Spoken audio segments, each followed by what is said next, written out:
To visit Sculpture by the Lakes in Dorset is to be transported to a world that combines stunning sculpture with natural surroundings. It was created between 2007 and 2011 by sculptor Simon Gudgeon and his wife Monique. She designed and planted the garden.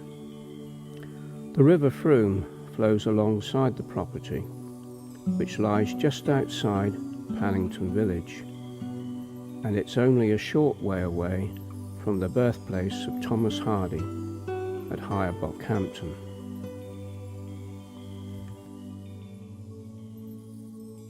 After he married his first wife, they moved to Max Gate, also nearby.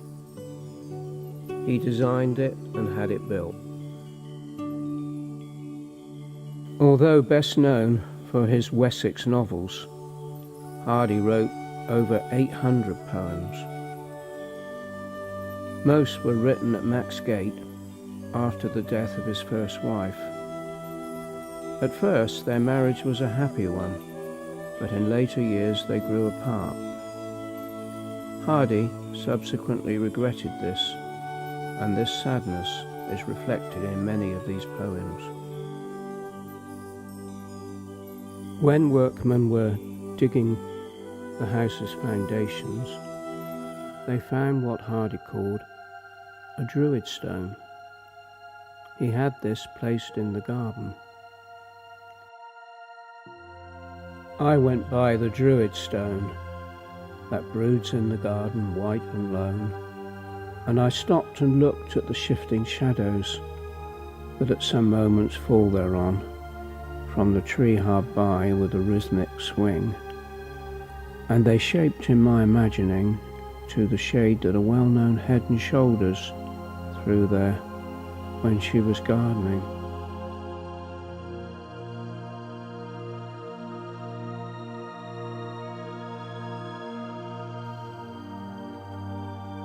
I was reminded of Hardy's verses when I walked in the grounds of Sculpture by the Lakes.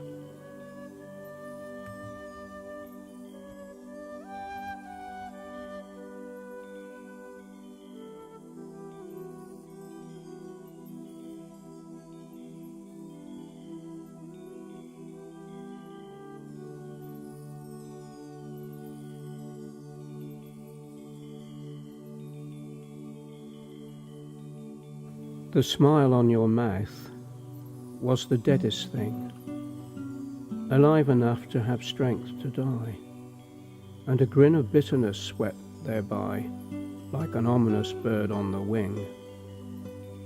Since then, keen lessons that love deceives and rings with wrong have shaped to me your face and the God-cursed sun, and a tree, and a pond edged with greyish leaves.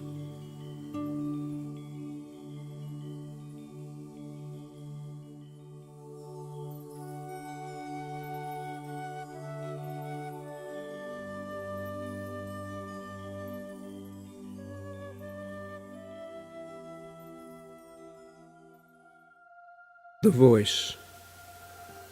Woman much missed, how you call to me,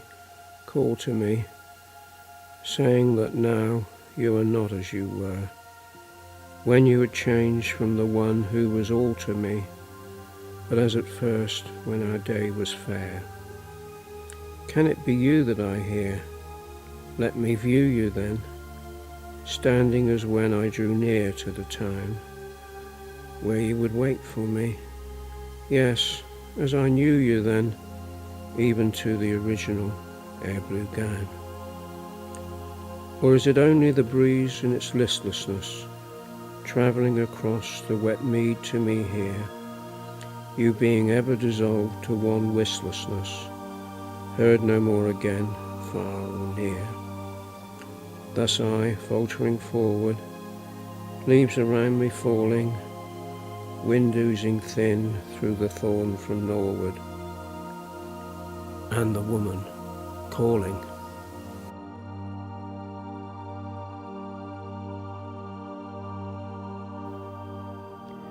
Hardy wrote one of his last poems 2 years before he died. It's a sad poem and a moving poem. Buried in the garden back at Max Gate is the grave of his beloved dog, Wessex.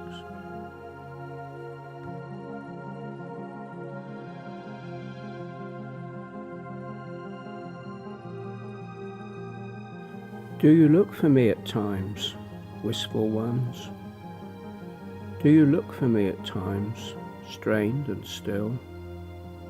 Do you look for me at times when the hour for walking chimes on that grassy path that climbs up the hill?